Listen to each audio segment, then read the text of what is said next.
KPM.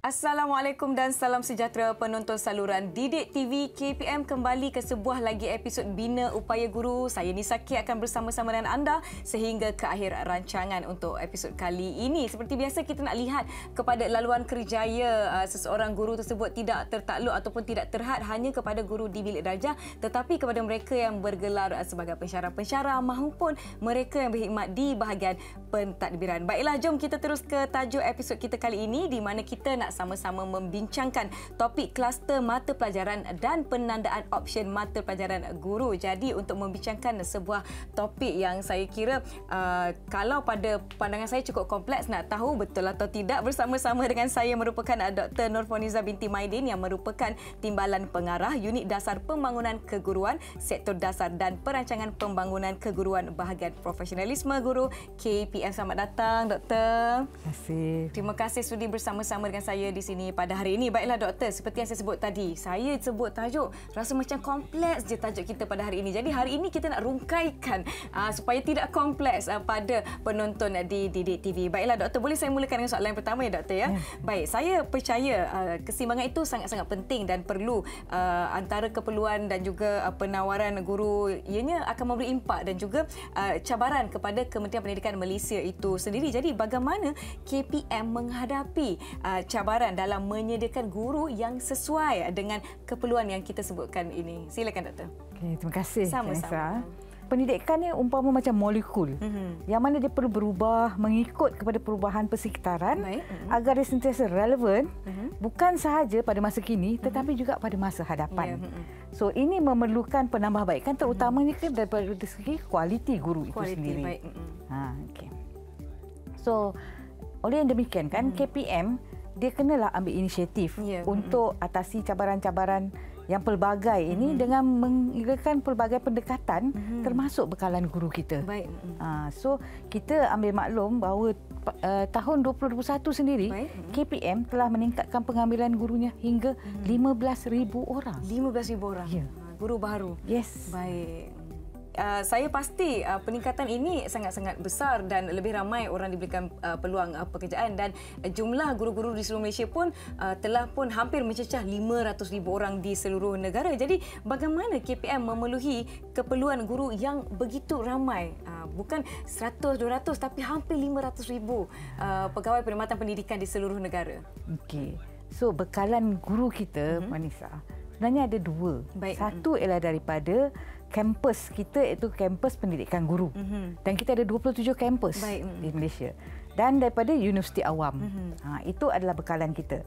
Dan kita ada satu memorandum antara Menteri Pelajaran dengan Menteri Pengajian Tinggi pada tahun 2006, di mana kita mengagihkan program latihan guru ini. Kita berikan yang sekolah rendah kepada IPG. Dan sekolah menengah pula kepada UA ataupun Universiti Awam ini. Okey. So KPM dia telah pun menghususkan bahawa yang daripada prasekolah sampailah kepada sekolah rendah diketa oleh IPGM. Manakala yang sekolah menengah oleh Universiti Awam. So itu adalah bekalan kita lah.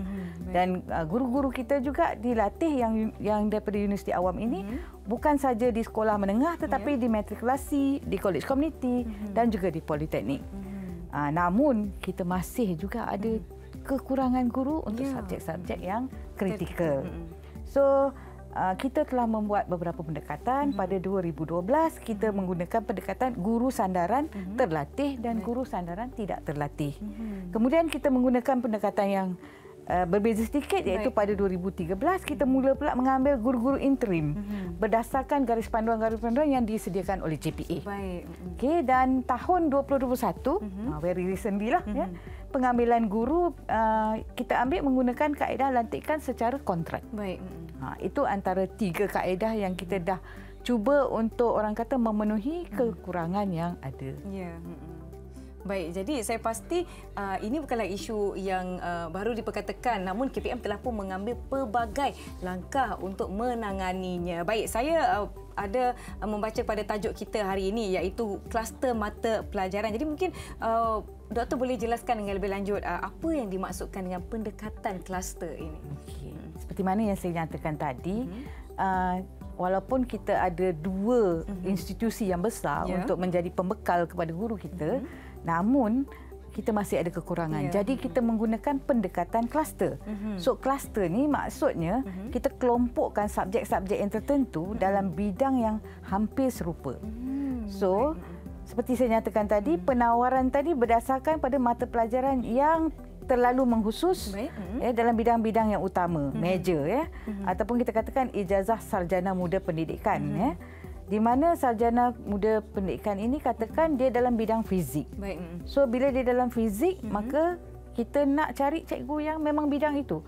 So itu memang penting disebabkan kita tahu bahawa mereka ini akan orang kata lebih yakin mereka ini memang tahu konten dari segi apa yang dia nak ajar, pedagogi.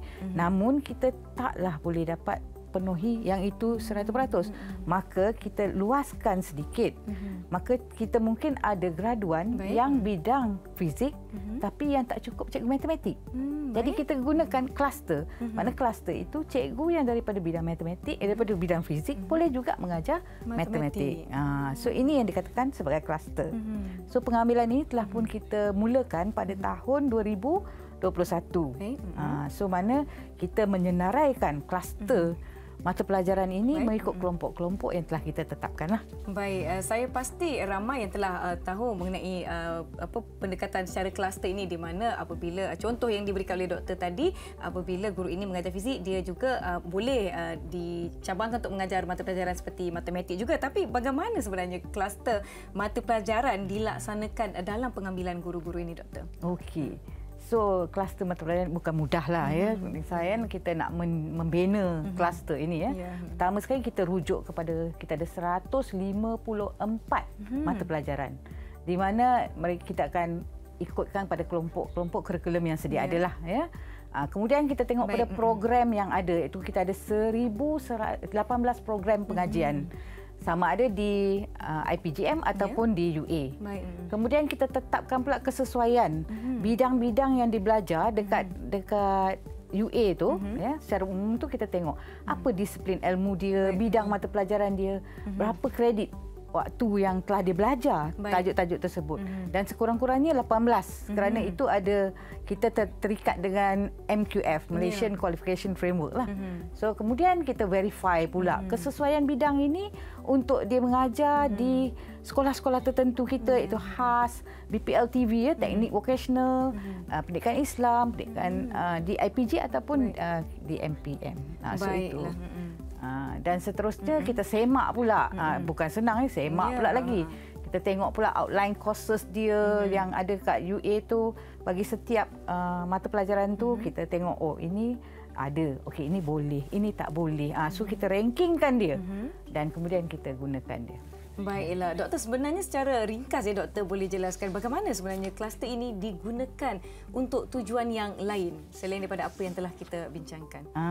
Okey, kluster ini selain daripada untuk kita dapatkan jumlah guru itu, maka kluster ini juga kita gunakan untuk menentukan option.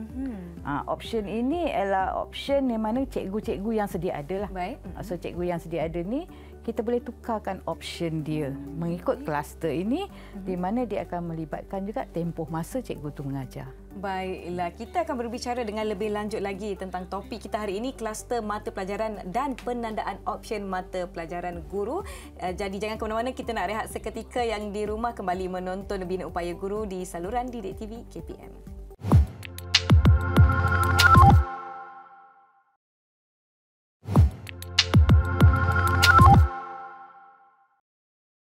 Terima kasih masih menonton Bina Upaya Guru di mana saya dan Dr. Nurfoniza binti Maidin yang merupakan Timbalan Pengarah Unit Dasar Pembangunan Keguruan, Sektor Dasar dan Perancangan Pembangunan Keguruan Bahagian Profesionalisme Guru KPM sedang membincangkan tajuk kita hari ini ya Doktor, kluster mata pelajaran dan penandaan option mata pelajaran guru. Baiklah, sebentar tadi Doktor ada nyatakan mengenai kluster mata pelajaran dan ini ada kaitannya dengan penandaan option mata pelajaran guru. Tapi sebenarnya apa yang dimaksudkan dengan penandaan option mata pelajaran guru ni Doktor? Silakan Doktor. Okey, sekali lagi terima kasih ya.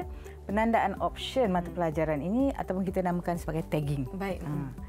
So ini adalah proses menambah maklumat subjek bukan option guru tersebut yang mengajar mata pelajaran yang telah dia buatlah selama dia berada di sekolah. Baik. Contohnya kalau cikgu tu dah 3 tahun mengajar katakan mata pelajaran matematik, maka kita boleh tagging dia sebagai option matematik walaupun asal dia bukan cikgu matematik. Baik. Itu ada antara contoh-contoh kalau mata pelajaran sains boleh mengajar mata pelajaran matematik atau bagaimana? Okey, kalau misal dekat sekolah kadang-kadang cikgu tu masuk ke sekolah walaupun dia option dia matematik, sampai kat sekolah matematik cikgu dah penuh. So dia mengajar sains. So 3 tahun dia mengajar sains berturut-turut, maka kita boleh taggingkan dia kepada mata pelajaran sains. Jadi sekarang dia ada 2 option. 2 option. Jadi lebih jelas di situ. Tapi sebenarnya apa tujuan penandaan option ini dilakukan Doktor? Tujuan dia ya, pertama sekali untuk mengurangkan bilangan ketidakpadanan ataupun mismatch. Guru yang mengajar tidak mengikut option. So kalau cikgu tu dah lama mengajar, kita bagi dia option tu. So kita mengurangkan mismatch. Yang kedua, penandaan option mata pelajaran ini merupakan satu proses penambah maklumat mata pelajaran bukan option kepada guru yang mengajar mata pelajaran tersebut mengikut kriteria-kriteria yang telah ditetapkan. Itu yang kita cuba untuk mengubahkan option ikhtisas guru tersebut. Baik, tapi tadi Doktor ada sebutkan tentang penandaan ini perlu mengikut kriteria yang telah ditetapkan. Mungkin Doktor boleh kongsi dengan lebih lanjut buat penonton Bina Upaya Guru apa antara kriteria-kriteria yang telah ditetapkan tersebut. Okey, kita ada 10 kriteria. 10, baik. Yang pertama ya, mengajar ikut keperluan ikhtisas ya, iaitu ijazah ataupun khusus ijazah lepasan ijazah. Yang kedua, mengajar mata pelajaran berdasarkan kelulusan ikhtisas sekurang-kurangnya 90 minit seminggu. Baik. Yang ketiga, dia mesti mengajar 2 ataupun lebih mata pelajaran ikhtisas. Yang ketiga, dia memegang jawatan sebagai guru cemerlang dalam mata pelajaran tersebut. Dan dia memegang jawatan sebagai pegawai perkhidmatan pendidikan DG 41 dan ke atas setelah menamatkan pengajian ijazah pertama dengan kelulusan KPM. Baik. Seterusnya yang keenam, dia mengikuti kursus pertukaran option, conversion courses ataupun program intervensi ya, PITO. Ataupun program tambahan option yang diiktirafkan oleh KPM. Yang ketujuh, periksa kertas. Dia pemeriksa kertas.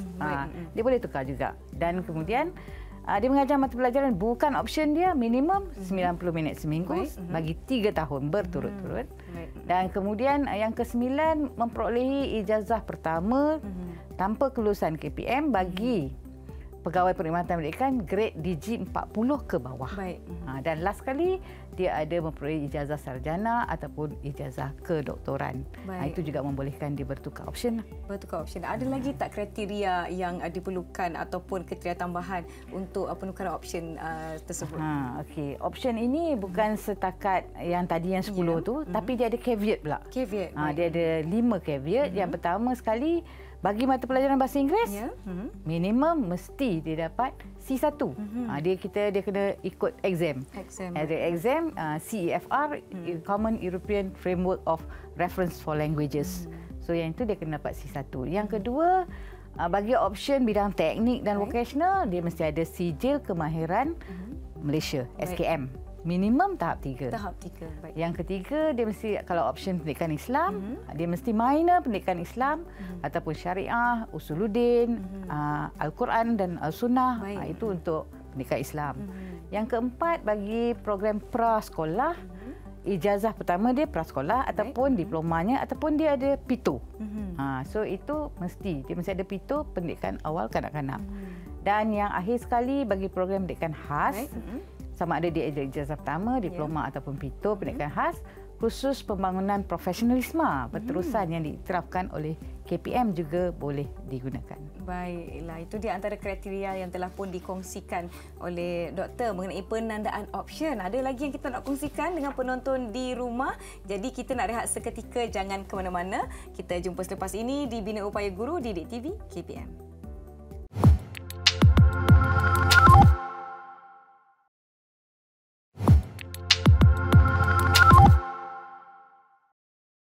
Masih menonton Bina Upaya Guru bersama saya Nisa K, dan topik kita hari ini kluster mata pelajaran dan penandaan option mata pelajaran guru. Telah kita dijelaskan dengan kriteria-kriteria mengenai penandaan option. Namun kita nak tahu dengan berlanjut ya doktor tentang kaedah pelaksanaan tata cara dan juga proses kerja penandaan option mata pelajaran guru ini. Silakan doktor. Okey Nisa, tadi saya cakap tentang option mata pelajaran ni kan. Bila saya kata tentang option mata pelajaran tadi, maknanya dia dah ada option ikhtisas. So bila ada penandaan option yang baru ni, maknanya dia dah sekarang ada dua. Tadi satu, dua. So dia tambah. Walaupun kita kata tadi dia tukar pada option itu, tapi tukar ini bukan bermaksud dia langsung tak buat lagi dah option yang awal ni. So dia tambah. So kalau kita tengok siapa yang terlibat. Okey. Yang pertama sekali yang terlibat dalam penandaan option ni ialah pentadbir sekolah itu sendiri. Yang kedua orang yang terlibat adalah guru yang nak mohon untuk orang option. Kata dia nak option yang lain tu. Dan yang ketiga ialah penandaan option ini adalah berdasarkan permohonan melalui pentadbir sekolah dengan kelulusan jawatankuasa penandaan option. Yang mana jawatankuasa ini adalah DBPG sendiri, iaitu bahagian profesionalisme guru. Itu yang pertamalah. Kemudian macam mana kaedah dia dilaksanakan tu? Guru boleh memohon secara dalam talian. Kita pun dah tahu sekarang kan dunia mudah dengan teknologi ini. So dia boleh mohon dalam talian penandaan option ini melalui capaian e-operasi. E-operasi. E-operasi yang tu. Kemudian semua permohonan ini diproseskan ya. Untuk diproseskan ni perlu melalui proses pencerapan pengajaran dan pembelajaran PDP oleh ketua jabatan. Dengan menggunakan instrumen standard kualiti pendidikan Malaysia. So dia cerap, cikgu mengajar, ada orang yang tengok macam mana cikgu tu mengajar. Okey, yang seterusnya penetapan penandaan option ini memerlukan dia mengikut kriteria-kriteria dan caveat-caveat yang saya sebut tadi. Yang keempat, permohonan penandaan ini dibuka sepanjang tahun.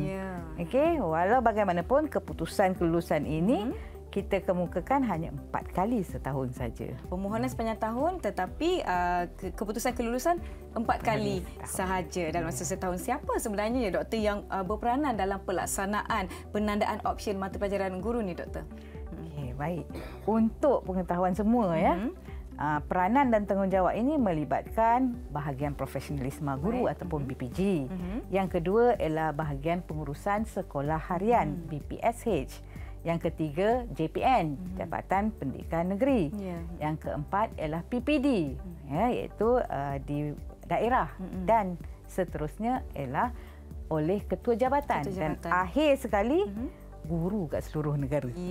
Guru-guru yang ingin memohon penandaan option ini. Baiklah doktor, sebenarnya dalam pada kita berbicara mengenai topik kita pada hari ini telah pun kita tiba di penghujung episod Bina Upaya Guru. Tetapi sebelum itu doktor, sebelum kita akhiri episod kali ini, saya nak minta doktor kongsikanlah apa antara hasrat, harapan doktor untuk disampaikan kepada warga pendidik yang mungkin sedang menonton kita pada hari ini. Okey, untuk warga pendidik, saya orang kata kita caknalah ya. Garis panduan yang ada, SPI yang ada, silalah lihat laman web kita ya, laman KPM, di mana ini akan membantu para guru untuk tahu apa yang perlu dia buat, apa tindakan-tindakan yang ada. So lihatlah kepada SPI yang ada di dalam laman KPM yang berkaitan dengan penandaan option guru.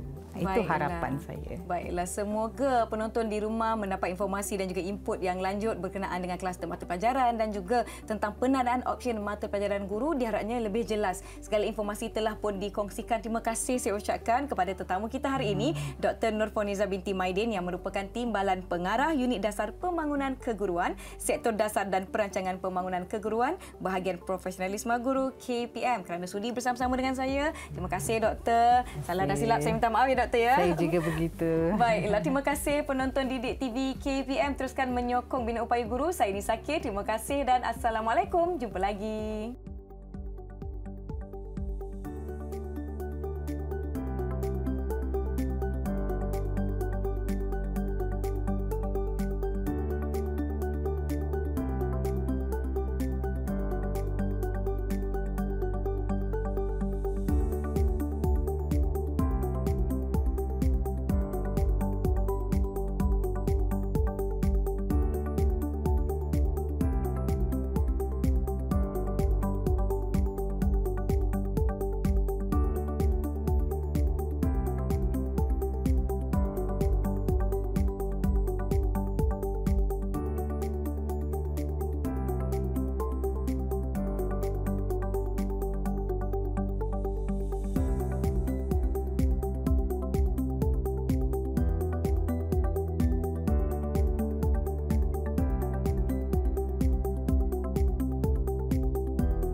Didik TV KPM